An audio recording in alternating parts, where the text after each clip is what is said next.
राजस्थान की राजनीति में पिछले 5 दिनों से इसी बात की चर्चा चल रही है कि क्या आरएलपी व कांग्रेस का गठबंधन होगा, और अगर ये गठबंधन होगा तो किन शर्तों पर होगा।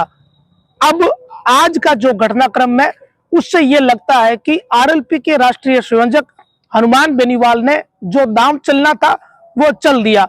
अब बेनीवाल ने गेंद कांग्रेस के पाले में डाल दी है और खुद सामाजिक कार्यक्रमों में भाग लेने के लिए वापस दिल्ली से राजस्थान आ चुके हैं और कल बेनीवाल पुणे जाएंगे।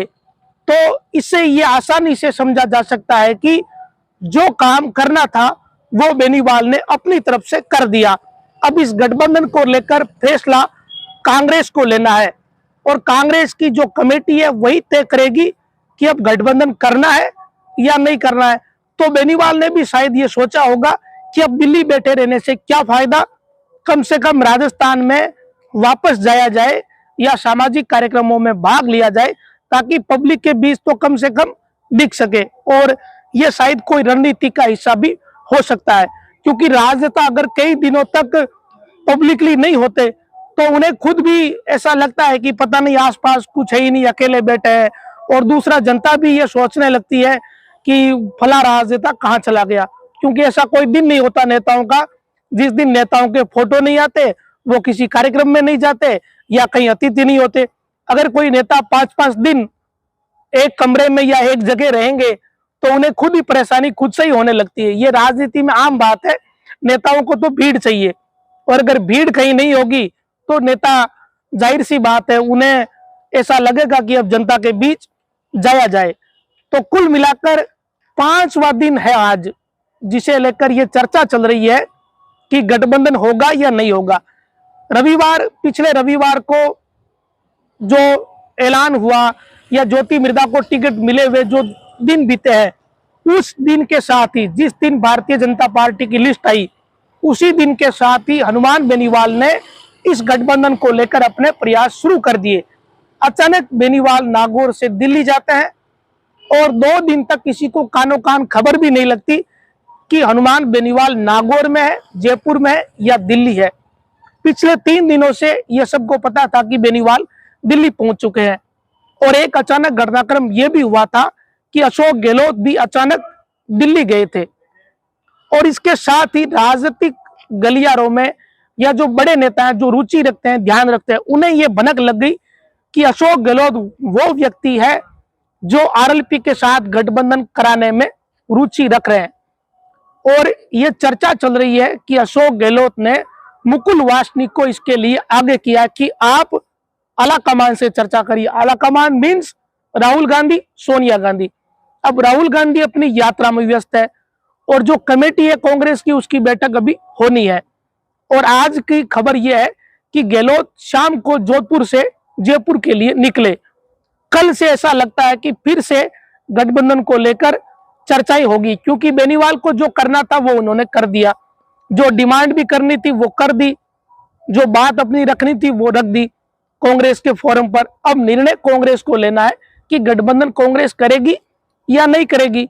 ये कांग्रेस का विवेक होगा, कांग्रेस की अपनी क्या रणनीति है, इससे क्या इफेक्ट रहेगा, गठबंधन से फायदा होगा या नुकसान होगा, इन तमाम तरह के पहलुओं पर चर्चा होगी और उसके बाद कोई फैसला लिया जाएगा।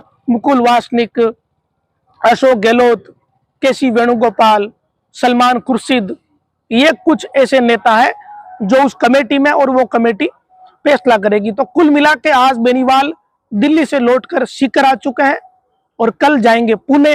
बेनीवाल ने अपनी जो गेंद है वो कांग्रेस के पाले में डाल दी है।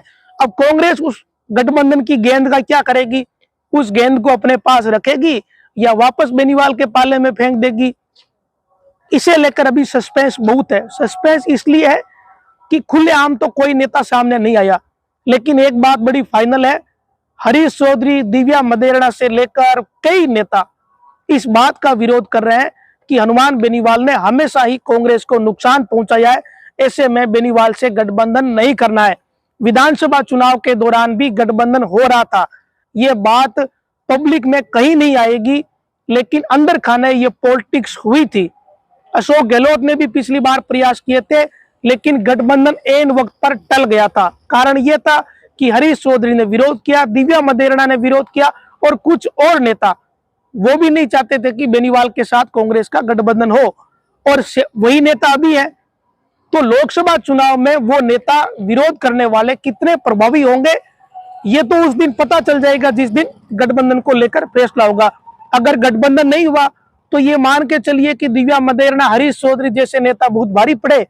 और उसे एक बात और मानी जाएगी कि ज्योति मिर्धा की आज भी कांग्रेस के नेताओं में पेट है, और ज्योति मिर्धा की आज भी कांग्रेस के नेताओं के साथ दोस्ती है, भले ही वो बीजेपी में आ गई। ये कब होगा? अगर गठबंधन नहीं हुआ तो।